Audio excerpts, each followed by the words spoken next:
باللہ من الشیطان الرجیم بسم اللہ الرحمن الرحیم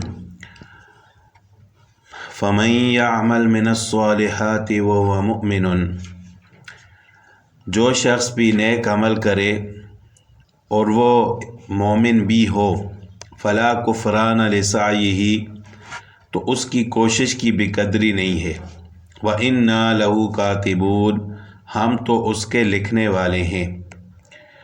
یعنی ایمان کی حالت میں جو شخص بھی نیک اعمال کرے گا، یہاں پر شرط یہ لگائی گئی ہے کہ وہ مؤمن، کہ وہ ایمان والا ہو۔ اگر کوئی کافر کوئی نیکی کرتا بھی ہے، بظاہر وہ نیک کام ہوتا ہے، لیکن ایمان نہ ہونے کی وجہ سے اس کی وہ نیکی قابل قبول نہیں ہوتی۔ اللہ تعالیٰ کوئی بھی نیک کام اس وقت قبول فرماتے ہیں کہ جب انسان ایمان والا ہوتا ہے۔ جب تک وہ کلمہ نہیں پڑھتا، بے شک نیک کام کرتا رہے، اچھے کام کرتا رہے، بھلائی کے رفائی کام کرتا رہے، لیکن وہ اللہ تعالیٰ کے ہاں قبول نہیں ہوتے۔ تو اللہ تعالیٰ فرماتے ہیں کہ کوئی بھی شخص جو نیک کام کرتا ہے اس حال میں کہ وہ مومن ہو، تو اس کی جو محنت ہوتی ہے، کوشش ہوتی ہے، نیک اعمال کرتا ہے، اس کی نہ قدری نہیں کی جاتی، بلکہ ہم اس کے لکھنے والے ہیں۔ وَحَرَامٌ عَلَىٰ قَرْيَةٍ أَهْلَكْنَاهَا أَنَّهُمْ لَا يَرْجِعُونَ، جس بستی کو ہم نے ہلاک کر دیا اس پر لازم ہے کہ وہاں کے لوگ پھر کر نہیں آنے کے، یعنی وہ دوبارہ کبھی بھی اس جگہ آباد نہیں ہوں گے۔ حَتَّىٰ إِذَا فُتِحَتْ یأجوج ومأجوج، یہاں تک کہ یاجوج ماجوج کھول دیے جائیں، وَهُم مِّن كُلِّ حَدَبٍ يَنسِلُونَ، اور وہ ہر بلندی سے دوڑ آئیں۔ وَاقْتَرَبَ الْوَعْدُ الْحَقُّ، اور سچا وعدہ قریب آ لگے۔ فَإِذَا هِيَ شَاخِصَةٌ أَبْصَارُ الَّذِينَ كَفَرُوا، اس وقت کافروں کی نگاہیں اچانک اوپر کی طرف ہی اٹھ جائیں گی۔ یا ویلنا، کہیں گے ہائے افسوس، قد كُنَّا فِي غَفْلَةٍ مِّنْ هَٰذَا، اس حال سے ہم غافل تھے، بل كُنَّا ظالمین، بلکہ ہم قصوروار تھے، ظالم تھے۔ یاجوج ماجوج کا تذکرہ پہلے بھی گزر چکا ہے، یعنی جو لوگ ہلاک ہو چکے ہیں ان کا دوبارہ دنیا کی طرف پلٹنا محال ہے۔ یاجوج ماجوج نسل آدم سے ہی ہیں، بلکہ وہ حضرت نوح علیہ السلام کے لڑکے یافس کی اولاد میں سے ہیں، جن کی نسل ترک ہیں۔ یہ بھی انہی کا ایک گروہ ہے۔ یہ حضرت ذوالقرنین کی ایک بنائی ہوئی دیوار کے باہر ہی چھوڑ دیے گئے تھے۔ آپ نے دیوار بنا کر فرمایا تھا کہ یہ اللہ کے وعدے کے وقت یہ دیوار چورا چور ہو جائے گی۔ یاجوج ماجوج قیامت کے وقت وہاں سے نکل آئیں گے اور زمین میں فساد مچائیں گے۔ ہر اونچی جگہ کو عربی میں حدب کہا جاتا ہے، علی کل حدب ینسلون، ان کے نکلنے کے وقت ان کی یہی حالت ہوگی۔ تو اس خبر کو اس طرح جیسے سننے والا اپنی آنکھوں سے دیکھ رہا ہے، اور واقع میں اللہ تعالیٰ سے زیادہ سچی خبر کس کی ہوگی جو غیب اور حاضر کا جاننے والا ہے۔ بہت ساری احادیث میں یاجوج ماجوج کا ذکر ہے۔ رسول اللہ صلی اللہ علیہ وسلم فرماتے ہیں کہ یاجوج ماجوج کھولے جائیں گے اور وہ لوگوں کے پاس پہنچیں گے، جیسے اللہ تعالیٰ نے ارشاد فرمایا کہ وَهُم مِّن كُلِّ حَدَبٍ يَنسِلُونَ، وہ چھا جائیں گے اور مسلمان اپنے شہروں اور قلعوں میں سمٹ آئیں گے، اور اپنے جانوروں کو بھی وہیں لے لیں گے، اور اپنا پانی انہیں پلاتے رہیں گے۔ یاجوج ماجوج جس نہر سے گزریں گے اس کا پانی ختم کر دیں گے، یہاں تک کہ اس میں خاک اڑنے لگے گی۔ تو ان میں دوسری جماعت جب وہاں پہنچے گی تو وہ کہے گی شاید اس میں کسی زمانے میں پانی ہوگا، یعنی پانی اس طرح ختم ہو جائے گا نہر سے کہ دوسری جماعت جب پہنچے گی تو وہ کہے گی شاید اس میں کبھی پانی آیا ہوگا۔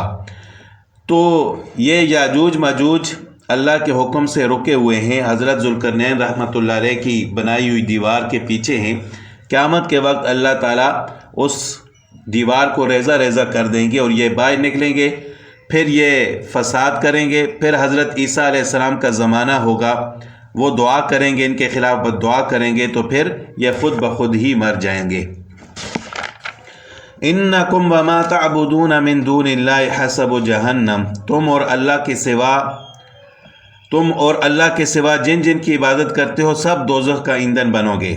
یعنی جن کی تم عبادت کرتے ہو وہ بھی اور تم بھی.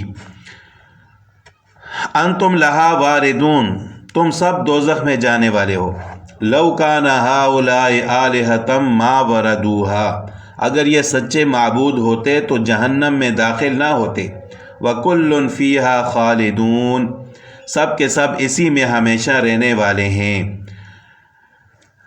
بت پرستوں سے اللہ تعالیٰ فرماتا ہے کہ تم اور تمہارے بت جہنم کی آگ کی لکڑیاں بنو گے، جیسے کہ دوسری جگہ پر اللہ تعالیٰ نے ارشاد فرمایا وقودھا الناس والحجارہ، کہ اس جہنم کی آگ کا ایندھن انسان اور پتھر ہیں. حبشی زبان میں حطب کہتے ہیں یعنی لکڑیاں. تم سب عابد و معبود جہنمی ہو، عبادت کرنے والا بھی اور جس کی عبادت کی جاتی ہے. اگر یہ سچے معبود ہوتے تو آگ میں کیوں جلتے؟ یعنی یہ آگ میں اسی وجہ سے جل رہے ہیں کہ یہ بھی جھوٹے تھے، بلکہ وہ تو بے جان تھے. اگر تم بتوں کی عبادت کرتے ہو تو وہ تو بے جان تھے، بلکہ تم نے ان کی عبادت کر کے جھوٹ اپنایا ہے. لہم فیہا زفیر، وہاں چلا رہے ہوں گے. وہم فیہا لا یسمعون، اور وہاں کچھ بھی نہ سن سکیں گے. یعنی ان کے جلنے کی وجہ سے وہاں پر صرف ان کے چلانے کی آواز آئے گی اور خود وہ کچھ بھی نہیں سن سکیں گے. چیخنے چلانے کے علاوہ ان کی اور نہ تو کوئی آواز ہوگی اور نہ خود وہ کوئی بات سن سکیں گے.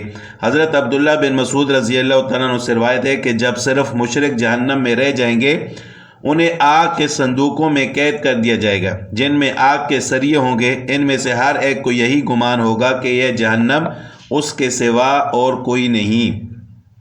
پھر آپ نے یہی آیت تلاوت فرمائی کہ لہم فیہا زفیر وہم فیہا لا یسمعون. ان الذین سبقت لہم منا الحسنی،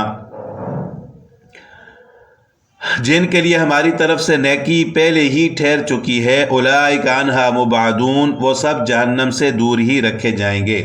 لا یسمعون حسیسہا، وہ تو دوزخ کی آہٹ تک نہ سنیں گے. وہم فی ما اشتہت انفسہم خالدون، اور اپنی من مانی چیزوں میں ہمیشہ رہنے والے ہوں گے. لا یحزنہم الفزع الاکبر، وہ بڑی گھبراہٹ بھی انہیں غمگین نہ کر سکے گی. وَتَتَلَقَّاهُمُ الْمَلَائِكَةُ، اور فرشتے انہیں ہاتھوں ہاتھ لیں گے. هَذَا يَوْمُكُمُ الَّذِي كُنْتُمْ تُوعَدُونَ، اور ان سے کہا جائے گا کہ یہی تمہارا وہ دن ہے جس کا تمہارے ساتھ وعدہ کیا گیا تھا. یہاں پر لفظ حسنہ سے مراد رحمت اور سعادت ہے. جہنم والوں اور ان کے عذابوں کا ذکر کر کے اب نیک لوگوں کا اللہ تعالیٰ نے ذکر فرمایا کہ یہ لوگ با ایمان تھے، ان کے نیک اعمال کی وجہ سے سعادت ان کے استقبال کو تیار ہوگی. جیسے اللہ تعالیٰ کا ارشاد ہے للذین احسنوا الحسنی وزیادہ. حضرت علی رضی اللہ تعالیٰ عنہ نے ایک رات اس آیت کی تلاوت فرمائی اور فرمایا میں عمر، عثمان، زبیر، طلحہ، حضرت عبد الرحمن بن عوف رضی اللہ تعالیٰ عنہم انہی لوگوں میں ہیں، یعنی جن کو اللہ تعالیٰ جہنم سے دور فرمائیں گے. اتنے میں نماز کی تکبیر ہوئی تو آپ چادر گھسیٹتے لا یسمعون حسیسہ پڑھتے ہوئے اٹھ کھڑے ہوئے، اور روایت ہے کہ آپ نے فرمایا عثمان رضی اللہ تعالیٰ عنہ اور ان کے ساتھی ایسے ہی ہیں. حضرت عبداللہ بن عباس رضی اللہ تعالیٰ عنہ فرماتے ہیں کہ یہی لوگ اولیاء اللہ ہیں، بجلی سے بھی زیادہ تیزی کے ساتھ پل صراط سے پار ہو جائیں گے. تو جو اللہ کے نیک بندے ہیں، جس طرح انبیاء علیہ السلام تو ہیں ہی کامیاب، پھر صحابہ کرام اولیاء اللہ تعالیٰ ان کو جہنم سے دور فرمائیں گے. یوم نطوی السماء کطی السجل للکتب، جس دن ہم آسمان کو لپیٹ لیں گے جس طرح کتاب کے لکھے ہوئے کو لپیٹا جاتا ہے. یعنی جس طرح ایک ورق کو لپیٹا جاتا ہے تو اسی طرح قیامت کے دن ہم آسمان کو لپیٹ لیں گے. کما بدأنا اول خلق نعید، جیسے کہ ہم نے پہلی دفعہ اس کو پیدا کیا تھا اسی طرح دوبارہ کریں گے. وعدن علینا، یہ ہمارے ذمہ وعدہ ہے. انا کننا فاعلین، اور ہم اسے ضرور کر کے ہی رہیں گے. یہ قیامت کا دن ہوگا. اللہ تعالیٰ فرماتے ہیں کہ جب کہ ہم آسمان کو لپیٹ لیں گے. اور دوسری جگہ پر اللہ تعالیٰ کا ارشاد ہے وما قدر اللہ حق قدرہ، ان لوگوں نے جیسی قدر اللہ کی تھی جانی ہی نہیں۔ تمام زمین قیامت کے دن اس کی مٹھی میں ہوگی اور تمام آسمان اللہ تعالیٰ کے دائیں ہاتھ میں لپیٹے ہوں گے۔ اللہ تعالیٰ کے ہاتھ اور مٹھی اس طرح تو نہیں ہے کہ جس طرح ہماری ہے، یعنی اللہ تعالیٰ کے قبضہ قدرت میں ہوں گے۔ وہ پاک اور برتر ذات ہے اور ہر اس چیز سے جسے لوگ اس کا شریک ٹھہرا رہے ہیں اللہ تعالیٰ اس سے پاک ہے۔ آپ صلی اللہ علیہ وسلم کا ارشاد ہے اللہ تعالیٰ قیامت کے دن زمینوں کو مٹھی میں لے لے گا اور آسمان اللہ تعالیٰ کے دائیں ہاتھ میں ہوگا۔ حضرت عبداللہ بن عباس رضی اللہ تعالیٰ عنہ فرماتے ہیں کہ ساتوں آسمانوں کو اور وہاں کی مخلوق کو، ساتوں زمینوں کو اور اس کی کل کائنات کو اللہ تعالیٰ اپنے دائیں ہاتھ میں لپیٹ لیں گے۔ تو یہ اللہ تعالیٰ کی قدرت کاملہ ہے۔ وَلَقَدْ كَتَبْنَا فِي الزَّبُورِ مِن بَعْدِ الذِّكْرِ، اور ہم زبور میں نصیحت کے بعد لکھ چکے ہیں، ان الارض کہ زمین، ان الارض یرثھا کہ زمین کے وارث وہ لوگ بنیں گے، عبادی الصالحون جو میرے نیک بندے ہو کر رہیں، جو میرے نیک بندے ہیں وہی زمین کے وارث بن کر رہیں گے۔ ان فی ھذا لبلاغا، عبادت گزار بندوں کے لیے تو لبلاغا لقوم عابدین، عبادت گزار بندوں کے لیے تو اس میں کفایت ہے۔ وما ارسلناک الا رحمۃ للعالمین، اے نبی صلی اللہ علیہ وسلم ہم نے آپ کو تمام جہاں والوں کے لیے رحمت بنا کر بھیجا ہے۔ زمین کے وارث بننے کا مطلب کیا ہے کہ زمین اللہ کی ہے، جس سے چاہتا ہے اس کا وارث بنا جاتا ہے۔ انجام کار پرہیزگاروں کے حصے میں ہے، اور اللہ تعالیٰ کا فرمان ہے کہ ہم اپنے رسولوں کی اور ایمانداروں کی دنیا میں اور آخرت میں مدد فرماتے ہیں۔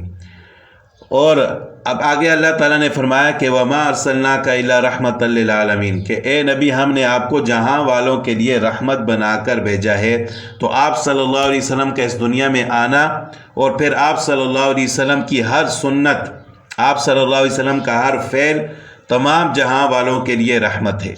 قل انما یوحی الی انما الہکم الہ واحد، کہہ دیجئے کہ میری طرف وحی کی گئی ہے کہ انما الہکم الہ واحد، کہ تمہارا الہ ایک ہی الہ ہے۔ فہل انتم مسلمون، کیا تم بھی اس کو تسلیم کرنے والے ہو؟ فإن تولوا فقل آذنتکم علی سواء، پھر اگر یہ منہ موڑ لیں تو کہہ دے کہ میں نے تو تمہیں یکساں طور پر خبردار کیا ہے۔ وإن ادری اقریب ام بعید ما توعدون، اور مجھے علم نہیں ہے کہ جس کا وعدہ تم سے کیا جا رہا ہے وہ قریب ہے یا دور۔ اِنَّهُ يَعْلَمُ الْجَهْرَ مِنَ الْقَوْلِ وَيَعْلَمُ مَا تَكْتُمُونَ، البتہ اللہ تعالیٰ تو کھلی اور ظاہر بات کو بھی جانتا ہے اور جو تم چھپاتے ہو اسے بھی جانتا ہے۔ وَإِنْ أَدْرِي لَعَلَّهُ فِتْنَةٌ لَكُمْ وَمَتَاعٌ إِلَىٰ حِينٍ، مجھے اس کا بھی علم نہیں، ممکن ہے یہ تمہاری آزمائش ہو اور ایک مقررہ وقت تک فائدہ ہو۔ قال رب احکم بالحق، نبی صلی اللہ علیہ وسلم نے فرمایا کہ رب انصاف کے ساتھ فیصلہ فرما۔ وربنا الرحمن المستعان علی ما تصفون، ہمارا رب بڑا مہربان ہے جس سے مدد طلب کی جاتی ہے ان باتوں پر جو تم بیان کیا کرتے ہو۔ اللہ تعالیٰ نے اپنے نبی کو حکم دیا کہ آپ مشرکوں سے فرما دیں میری جانب یہی وحی آئی ہے کہ میں صرف اللہ تعالیٰ کی عبادت کروں اور تمہارا الہ بھی ایک الہ ہے۔ جیسے اور آیت میں ہے کہ اگر جھٹلائیں تو کہہ دے کہ میرے لیے میرا عمل ہے اور تمہارے لیے تمہارا عمل ہے، تم میرے اعمال سے بری ہو، میں تمہارے برے اعمال سے بری ہوں۔ اسی طرح یہاں بھی اللہ تعالیٰ نے ارشاد فرمایا کہ اگر تم علیحدگی اختیار کرو تو تمہارے تعلقات منقطع ہیں، یقین مانو کہ جو وعدہ تم سے کیا جاتا ہے وہ پورا ہونے والا تو ضرور ہے، اب خواہ ابھی ہو یا دیر سے ہو، اس کا مجھے علم نہیں ہے۔ ظاہر اور باطن کا علم صرف اللہ تعالیٰ ہی جانتے ہیں۔ حضور صلی اللہ علیہ وسلم کو بھی اسی قسم کی دعا کا حکم ہوا جو آپ صلی اللہ علیہ وسلم نے آخر میں مانگی، اور حضور صلی اللہ علیہ وسلم کسی غزوے میں بھی جاتے تو دعا کرتے کہ میرے رب تو سچا فیصلہ فرما، ہم اپنے مہربان رب سے ہی مدد طلب کرتے ہیں۔ رب احکم بالحق وربنا الرحمن المستعان علی ما تصفون۔